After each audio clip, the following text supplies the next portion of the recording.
Hey my friends, welcome. Today I've got a 1941 A model Royal Quiet Deluxe. It's the first model of Quiet Deluxe. Has the round glass keys on it. And this is a tutorial. So we're going to go through and I'm going to show you how to use this. And then if you want to actually see it in action, like a demo video of me actually typing on it, then there's a link in the description below. And by the way, thanks for watching, all of you who come. And we've been many of you have told us how big of a help we've been with our tutorial videos, and we're absolutely thrilled and so glad that we can be that for you. So we sure appreciate your support by liking and subscribing, and then also shopping our website, jotandtittletypewriters.com. We have typewriter accessories and covers, pads. We also have puzzles, or if you just want to donate a cupcake or something like that, that is really appreciated so that we can take the time to do these for you. Okay. Let's get started. So I just realized, because I want to show you where the, there it is. I wanted to show you where the serial number is. And I couldn't remember, but it's right here. And there should be, if you've got yours, there should be a slit. It should start with an A and then a number. And if you go to typewriterdatabase.com, then you can search to see what year your model is. And you can even see photos of other models of your typewriter. Okay. This one happens to have magic margin on the left side here. And we're going to put it up. All right, there's the right side. Okay, I was just fiddling around there for a second. It's actually been a while since I've been on one this old.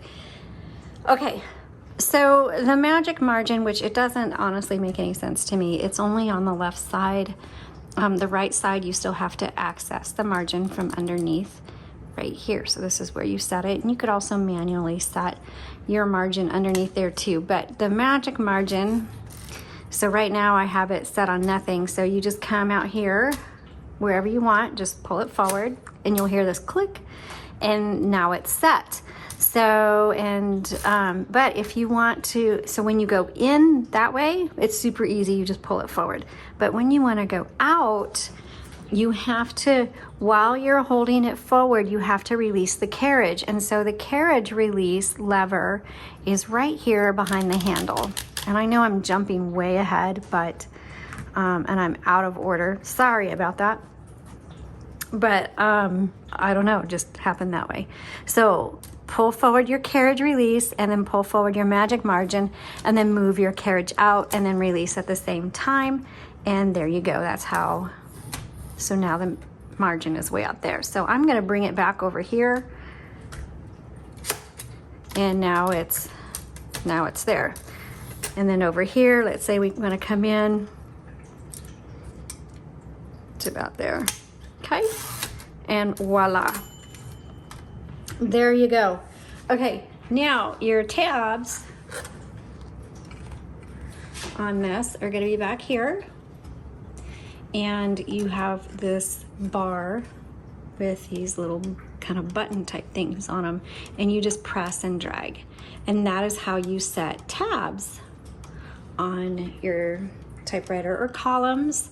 It depends on what you like to call them. Haha, call them a column. Okay. Anyway, let's kind of get back. So I jumped way ahead. That's usually something I cover later, but this obviously is your carriage release levers right here. The carriage is only going to move as far as you have your margins set, which we just talked about the margins. You're going to load your paper right back here, and I'll show you that here in a second. And then this is a paper release, which I'm going to show you in a second as well. And then on the left side, you have your line selector, single, double, okay? This most likely releases the platen for like cleaning or something like that, so you don't want to do that. And then there is a button right here, a silver, you guys can't see it, sorry. Let's bring it over. And there's a silver button right there. And that is, let me put this back and I'll tell you what it is. So, man, since I'm not doing the tutorials every single time, I'm getting out of practice. Let me tell you what that is here in a second. I'm gonna load the paper, make sure it goes underneath the bar. Okay, so now you heard when I turn the handle, it clicks. Well, that's every half of a line, but let's say your paper has lines on it or a check mark box, or you've already typed on it, but you're reloading it and you're trying to get everything lined up just right. This is not friendly for that. So what you do is you press that silver button while you turn. Now it's not clicking, it's kind of freed that up, and so now you can line that up exactly where you want and then release. Okay, now let's say you I loaded my paper and it's slightly crooked, so I bring my paper release forward, which releases the tension on that paper, and I can adjust it, re-engage, voila, we are good. Okay, so here's your handle for your return handle. Okay, so it takes you to the front and it advances a line. I am gonna move, and there's your bell. So that bell is gonna ding when you get to the end of your margin. I'm gonna pop open this top and we are gonna look at the escapement. All right, inside is your escapement and your spools. This takes a 2-inch spool, so you can use a universal ribbon, and basically it just pulls out, and there's 2 pins, a big one and a small one. The big one's gonna go in the middle and the small one needs to go in one of those 4 holes so that it turns the ribbon properly. Now, when you do replace it, make sure it's proper. Hold, see, I got it. You just got to make sure that that doesn't happen. It got caught underneath the spool there. And if you ever buy a typewriter from us, all of our typewriters come with new ribbon. And we clean, we service them, and we test all of our typewriters. And if you want to know the difference between a serviced, a refurbished, and a restored typewriter, I have a link. Hopefully it'll pop up there and you can go watch it. Okay, so make sure your ribbon is threaded through these guide wires, and if you go to the product listing link, which is in the description below, in that product listing is a link to the typing demo, or just in that product listing you'll see photos, and there'll be one of this escapement area, and so you can save that for your reference so you know how to thread it. Your ribbon in. Just make sure black is on top, red is on the bottom. You have a thread guide wire over here and over here, and then in the middle. So just pay attention to that. Also, when you get to the end of your spool, it's not the end of your ink. Some ribbons may auto reverse. I don't know if this machine will do that or not. But to manually reverse it, it's right here. And you just go back and forth. And you should be able to go back and forth on your ribbon dozens of times. I mean, like 30, 40, 50 times before you need to replace it, because there's a lot of ink in that ribbon. Here's your touch control selector, and what that does is that just determines how hard these type bars are going to strike your paper. It's strictly a personal preference based on how hard you type. You know, if you're a light hand or a heavy hand, you know, you'll adjust that accordingly.